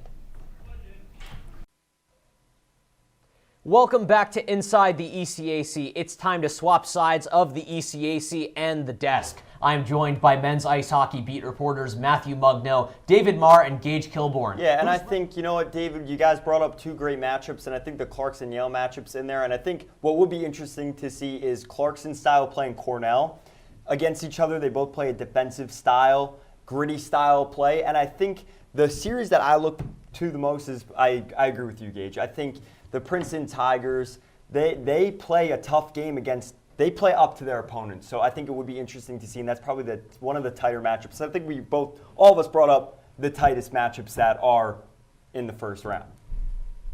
Well, the last weekend, we just saw the Bobcats clinch the Cleary Cup as ECAC regular season champions and a bye into the quarterfinals, like I just mentioned, of the ECAC tournament. Out of all the teams Quinnipiac might face in the quarterfinals, which matchup would be the most favorable for the blue and gold? Matt, we'll start with you. Well, they're kind of coasting in because they have that bye. So if they play RPI, if they play Union, RPI they smoked at home 8-3. Union they also smoked at home in that same weekend, and their top line in Graf, Lipkin, Quillen put up monster numbers against Union. So I do think that at the end of the day, each matchup, I don't think there's really one that you say you favor or don't favor. I think if they were drawing a team that maybe is on the come up right now, maybe you worry about it. But I don't know what you guys feel with this quarterfinal, but I feel like it's going to be a breeze. Let's get ready for non-conference opponents in the NCAA tournament, potentially. I think it's relying on kind of that veteran leadership because they've played in games against out-of-conference teams. They played in odd situations when they played Minnesota State in the COVID bubble year. I think what will be interesting to see, as you guys had brought up, is that there's different pockets and corners in the nation right now that have those powerhouses. Beanpot, right? We see the Minnesota teams are always on fire. I think to prepare, it's knowing that the level of competition you're playing is not teams that you face like Union, RPI, Dartmouth, Brown, Princeton. They're higher level teams. You have to think about how you prepped, where your mentality was and where you were at mentally as an athlete against teams like Harvard, the tougher competition within your conference. I think that's how you go into those games. I'll admit, I'm impressed. Yeah, Gage, I do see what you're saying. I think there will be some teams that might surprise us. That's the nature of the conference, right? There's a clear divide between the top, what I see as the top 3 teams, and then those that are in the middle, and then there's really the low end of the RPI, the Union.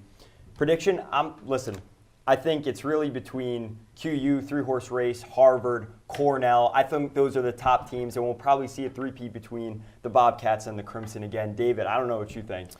I'm interested to hear. I have the similar Final Four as you, Mugno. I have Quinnipiac, I have Cornell, I have Harvard, and I have Colgate. Yeah, you know what, David? I actually 1,000% agree with you. You look at Minnesota's top players. You look at Snuggerud, Nice, Faber, right? Some really talented players. Didn't even mention Logan Cooley there, who won the World Junior bronze medal with Sam Lipkin.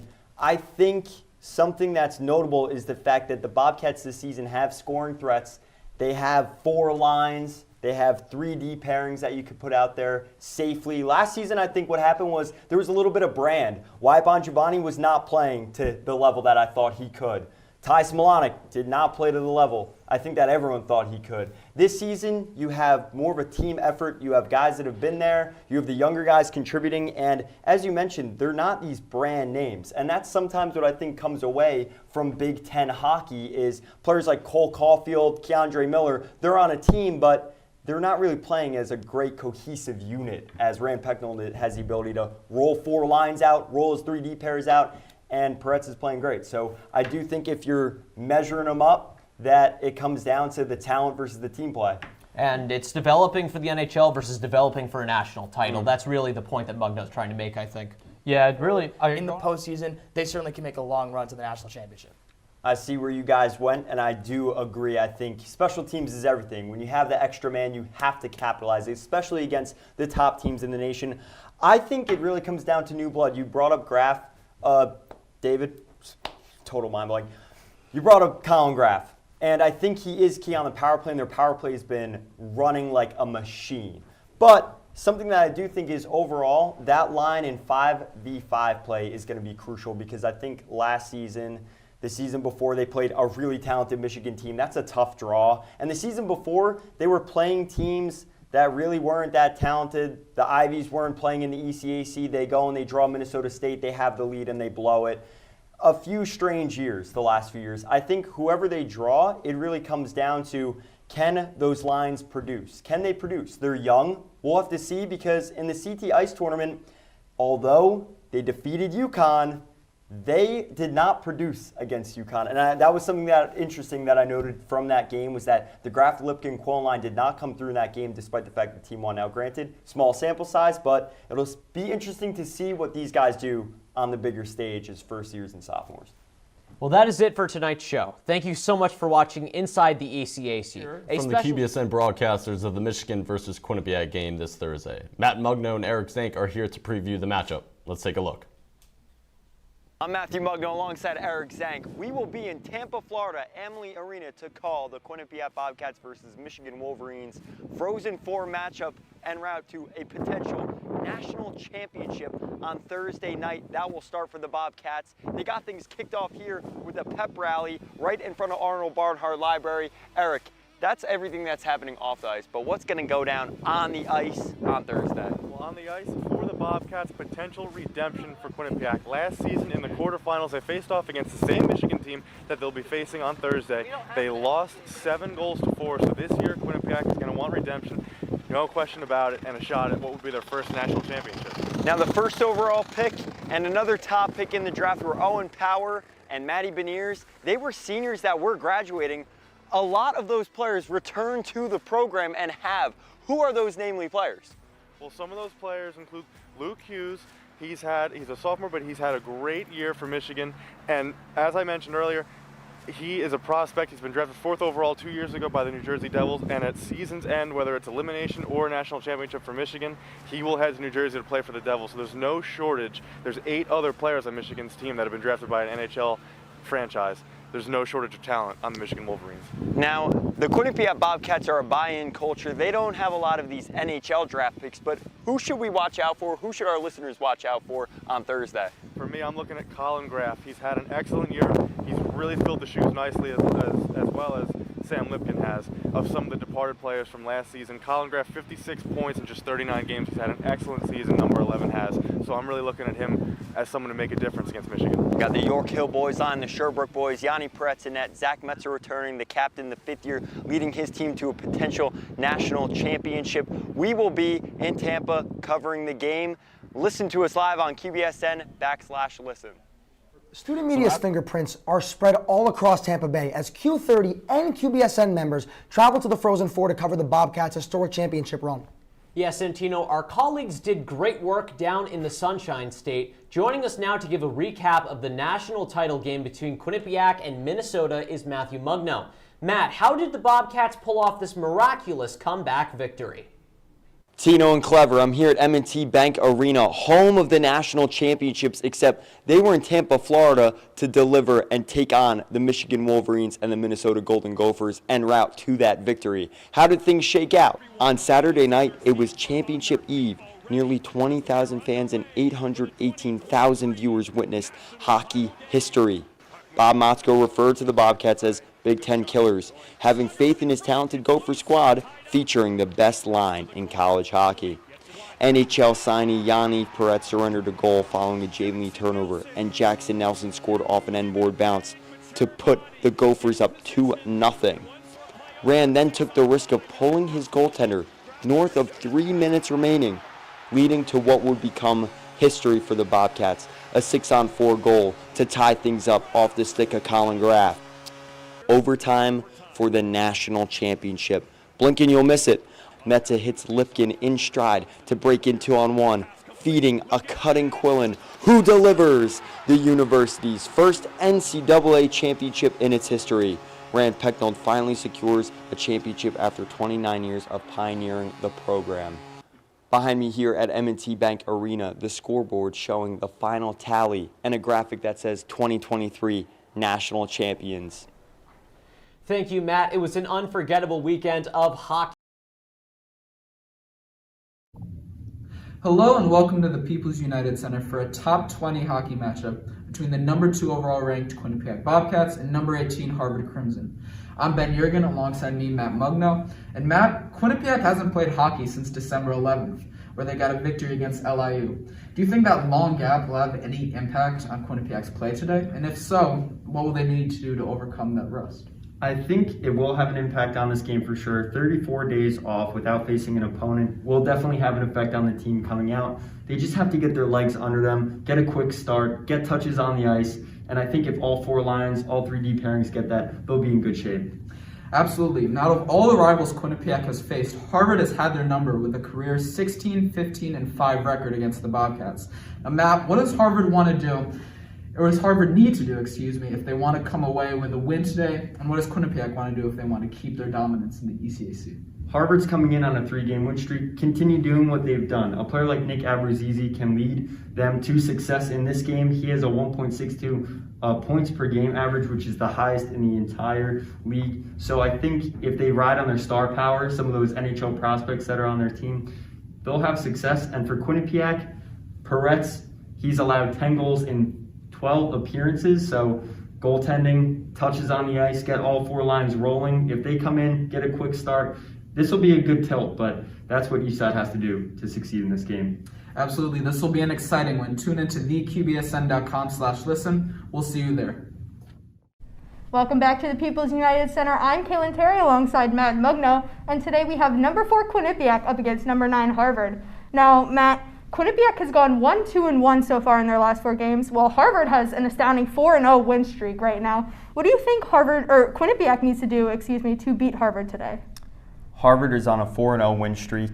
They've won on Tuesday against Dartmouth in an 8-0 win, and they won last night in a 1-0 win in New Jersey at Princeton. So Quinnipiac comes out to a slow start in the second half of the season. They were a bit notorious for this. They had done this last season.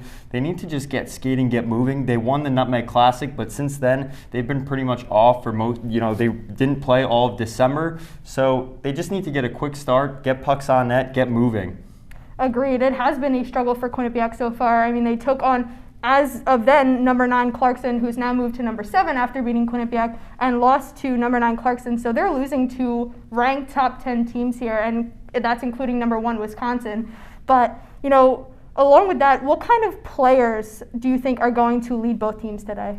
I think a player like Sadie Peart, who's driven the 3rd line for Quinnipiac, they need some depth scoring. It can't be just Steigoff putting pucks in the net for Quinnipiac. And for Harvard's side, Jovanovic scored the lone goal against Princeton, and she's been heating up as the season's gone along, so that's a player to look for the Harvard Crimson. Well, you heard it here first. We have the game today at 3 p.m. You can listen live to both of us on the call at theqbsn.com/listen.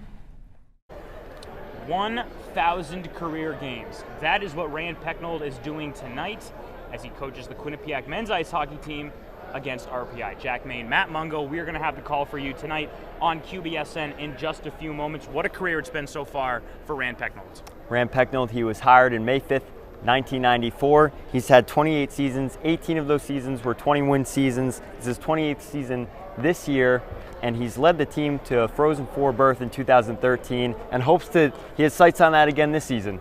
Absolutely. The Quinnipiac men's ice hockey team currently sits at number 2 in the country. And there's a battle of two first-year goalies for the Bobcats. Yanni Peretz, we know his story. On the other side, Jack Watson for RPI. Tell me about what we can expect from those two tonight. Both teams have played hard the last few games, and both of the teams, RPI and Quinnipiac's last 5 games, they've all been very close games. So it's going to rely heavily on the goaltending. And we've seen on both sides, we've seen good goaltending come from both sides where they haven't allowed a lot of goals. For RPI, they haven't allowed more than 5 goals in their last 5 games, as Quinnipiac has not allowed 5 goals in the last 5 games. We've seen Quinnipiac's play dip a little bit in their last 5, but their goaltending's still been strong. So it's really going to come down to if they can maintain if the goaltenders can maintain their play, it'll be a tight game. We're going to have the storyline for you in just a few moments right here on QBSN. ECAC action tonight as the St. Lawrence Saints play the Quinnipiac Bobcats in the quarterfinals. Down at ice level, I'm Mike Singer alongside Matt Mugno. We will have the call for you tonight live at the People's United Center. Now, Matt, St. Lawrence coming off a 3-game series against Brown. They won 2 of those games versus Quinnipiac, who's coming off a 2-week bye. What does each team need to do in this matchup? The Saints battled in that series, Mike. They won the first game, they lost the second game in overtime, and they won the third and final game in overtime as well. They have the energy. They're bringing that energy into a matchup where they know the Bobcats are the better team. The Bobcats coming off of a 2-week bye. They had to bye in the playoff, and they've been on a layoff for 2 weeks. They just need to get their legs under them. They've had to a few times this season, and they've struggled a little bit with doing so. We know their power play isn't that great, so get pucks to the net, get your legs moving. The Bobcats just need to get going early. And now there's a lot of firepower on both sides of the ice for St. Lawrence and Quinnipiac. Who are your 2 stars to look for tonight? I think the 2 stars are in net. The goaltending battle here is going to be great tonight between Emil Zetterquist and Yanni Peretz. Yanni Peretz has broken record on record for every stat category in the ECAC this season. I think it's going to be a goaltending duel, and we'll see what it comes down to when it comes to firepower, because both teams have players that are game changers. It comes down to how many saves these guys can make in net. Emil Zetterquist coming in with averaging 20 saves per game. So both miners are superb the entire season. They've been superb, and they're hot coming into this matchup. For Game 1 of the ACAC quarterfinals, tune in to theqbsn.com/listen for the action. Men's ice hockey is back. Tonight, the Quinnipiac University Bobcats take the ice for an exhibition opener against the Toronto Varsity Blues. Alongside Matt Mugno, I'm David Marr, getting you set for today's call. Matt, expectations seem pretty high about this Bobcats team. What can we expect in tonight's matchup? They lost Wyatt Bongiovanni and Ty Smolanik this season, so they're going to have a more balanced attack. They should expect a win here, as the Varsity Blues have struggled. They struggled last season and had a .500 record, and in their exhibition games, they've gone 0-4 thus far. Well, Rand is no stranger to the transfer portal, as he went out and acquired Jake Johnson and Jacob Norquist, 2 graduate defensemen in the transfer portal. How do you think those 2 will play tonight? Based on how Griffin Mendel and Oliver Chow transferred into last season and found a lot of success, and in the postseason they found success, I think it'll be a seamless transition for the new players in Nordquist and Johnson. It is preseason, but that doesn't mean the action will not get underway, as the Bobcats and the Varsity Blues take the ice at 4 p.m., and you can tune in on QBSN 2. I'm Matthew Mugno alongside David Marr. Tonight we have a match between the Clarkson Golden Knights and Quinnipiac Bobcats here in Hamden. David, this is an ECAC quarterfinal matchup from the playoffs last season. What's new this season? Well, Matt, both teams are very evenly matched. Both teams can score a lot of goals. Both teams have great goaltenders, which we'll talk about in a second. But it's all about Clarkson in this game. I think the Golden Knights have been building their team to beat the Bobcats. They were swept last year in the quarterfinal series. This is now their opportunity to come down. I want to see if their depth on offense can match up with the Bobcats' depth on offense. They're not very deep at the center position, especially not at the wing position. So if their depth has a big game tonight, this could be a high-scoring game. Well, if it's all about depth, it's also all about goaltending. Michelle Pisichnik, the goaltender of the month for the ECAC for the Clarkson Golden Knights, is up against Logan Andrews, the Hamden Heavyweights native.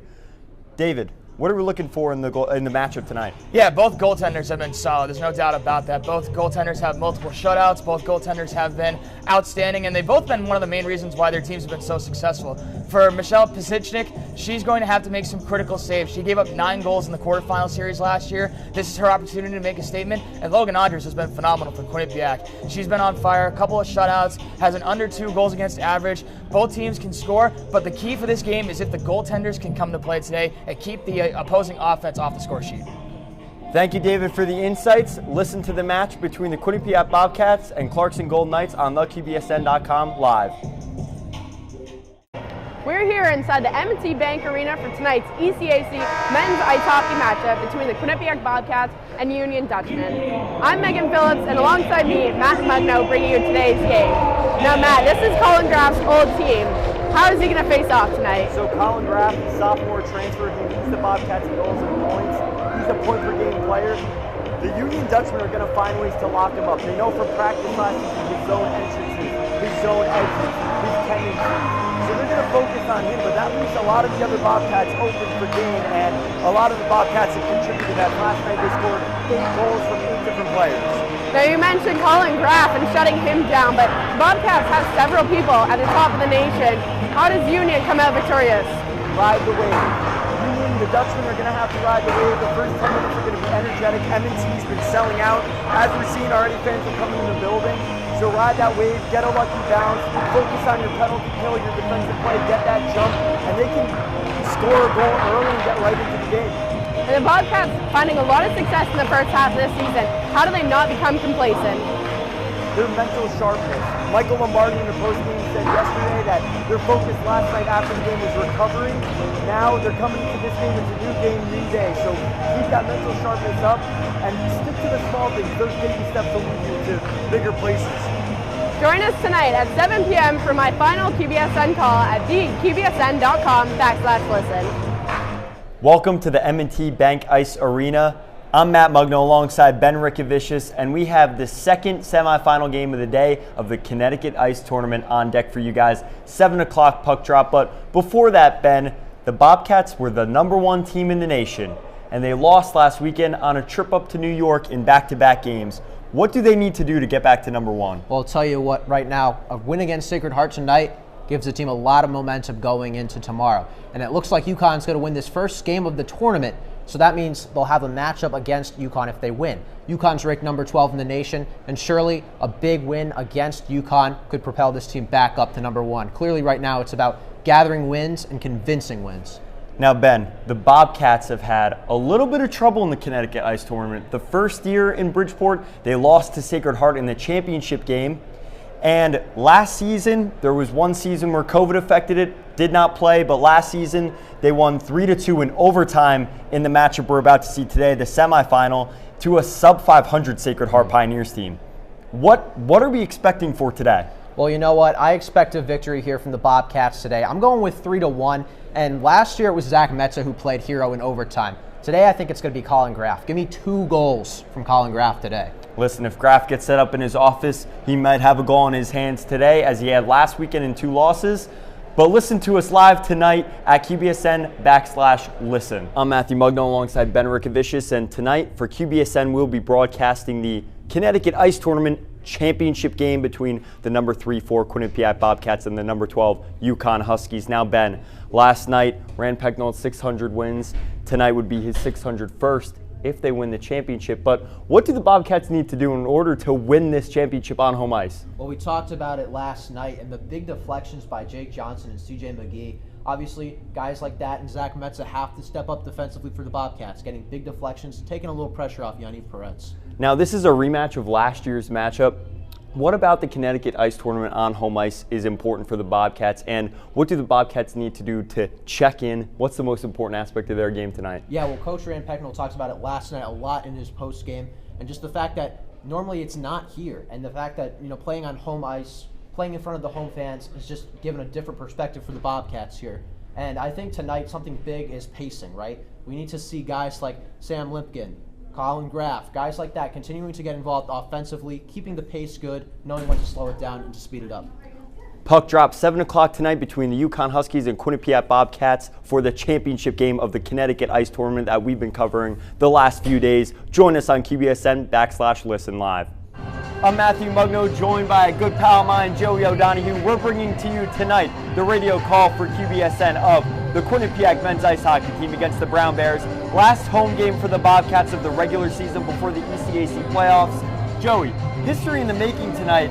Home record, goaltending, what's going on? Yeah, you're going to want to tune into this call because we could be in for a historic night, Matt. Let's start with that home record that you briefly mentioned. Quinnipiac comes into this game 12-0-1 at home. If they win tonight, they would be undefeated at home for the first time in program history in a full season, making them 13 wins and 1 tie on their home ice. They have not lost at all this season. But let's talk about Yaniv Peretz as well. We all know what he can do. Had an impressive campaign last year, having another impressive campaign this year. He's got 8 shutouts this season and a career 19.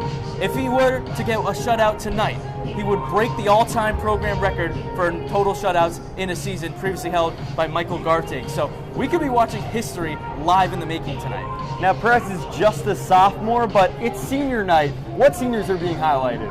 Oh, there's some talented seniors tonight, Mugno. We'll start with Skylar Brindamore. Huge impact on the team this season. Top 10 in ECAC in goals. He also has more faceoffs than anyone else in the ECAC. A lot of great seniors being honored. McGee, who scored against Yale last night. A couple of grads as well. Ethan DeYoung, Zach Metzu, who've meant so much to this Bobcats team. So history, seniors being honored. They absolutely deserve it. A lot going on tonight. Catch the call on the link below. I'm Matthew Mugno, joined by James Bleno, and we have a Quinnipiac Bobcat versus RPI Engineer Friday night matchup at the M&T Bank Ice Arena. James, Engineers come in with 9 wins this season, more losses than wins. What do they need to do in this game to keep pace with the Bobcats? You know, Matt, I think it's really going to come down to their goaltender, Amanda Rampardo. She's been absolutely putting this team on her back all year long. The reigning ECAC goaltender of the month. So if they're going to win this game, it's going to come down to her, Matt. Now, the Bobcats have started a tandem of goaltenders this season with Katie Boudiette and Logan Angers. Who gets the start tonight? I think Boudiette gets the start tonight, to be honest. You know, every game is not an easy game. It's not an easy win. But I think you want to leave Angers for the more difficult win against Union tomorrow night, senior night. It's going to be a tougher game. I think you start Boudiette tonight. The Bobcats have 4 games remaining after tonight before tournament play. I'm Matthew Mugno, James Bleno. Catch us on the call at theqbsn.com/live. I'm Matthew Mugno, this is Eric Zank, and we are covering the ECAC semifinal match in Lake Placid, New York between the Quinnipiac Bobcats and the Colgate Raiders. Eric, we are at the site of the Miracle on Ice. The Colgate Raiders come in an underdog. What's going on for the Dark Horse? Well, 7 times this year they've given up 4 or more goals, so they need to tighten up defensively because Quinnipiac, on the other hand, has only given up a maximum of 3 goals in a game all season long. So it's going to be a defensive game for Colgate, if they're going to come away victorious against this really strong #1 seeded Quinnipiac team. Now the Raiders are the underdog, the Dark Horse, and they have some weapons themselves. Who on the Bobcats is going to stand out since they've made some deep runs the last few years? Well, for me, I'm looking at Ethan DeYoung. He had a great weekend last weekend, really stood out. He's got a knack for big games like this, and it doesn't get much bigger than this one, except that maybe if they make it tomorrow. Ethan DeYoung is a player to look for Quinnipiac. At the site of the Miracle on Ice, the ghosts are in the building. Listen below at the link below at QBSN/listen live. Matthew Mugno here with Gage Kilborn. What were your first period takeaways? My first period takeaways first, Quinnipiac came to play, and so too did Ohio State. Ohio State started off strong, got the first goal, a really pretty goal, pushed the puck literally through Peretz to get it in. But Quinnipiac answered really fast. Their offense started firing all cylinders.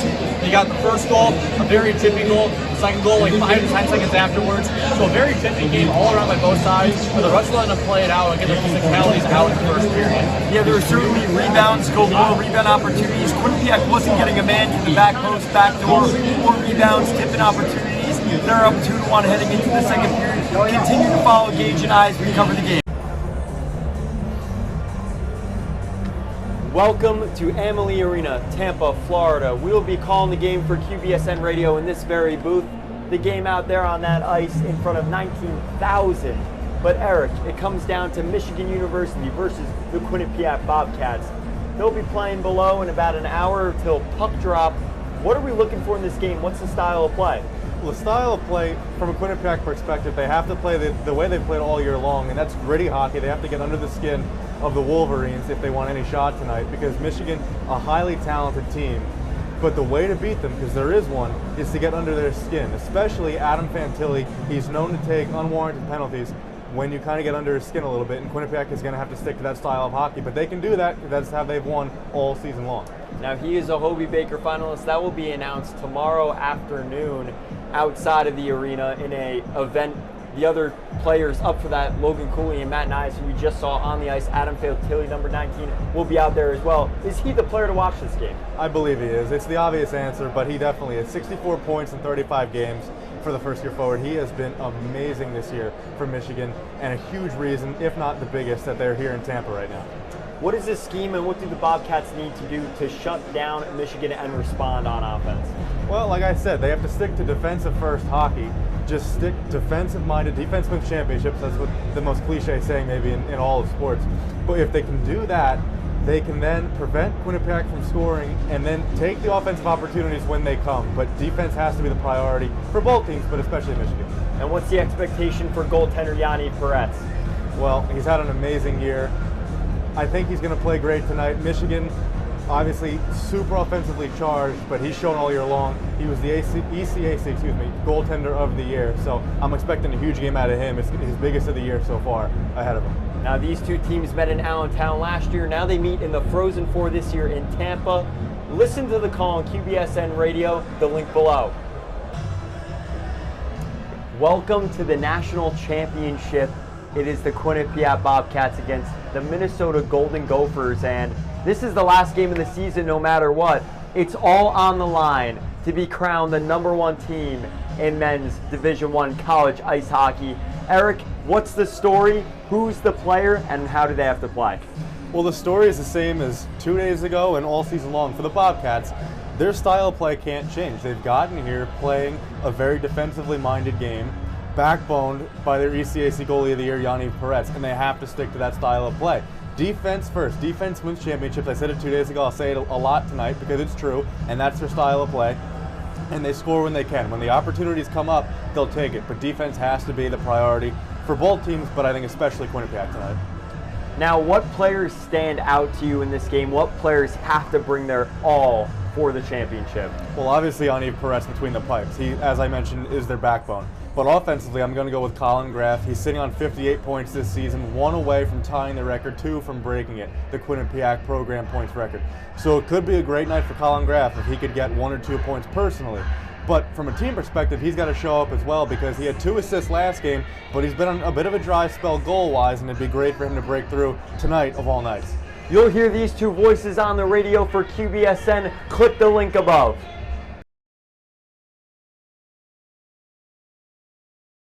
The number 6 Bobcats took on the LIU Sharks in a Sunday matinee in their first home regular season game of the 2022-2023 campaign.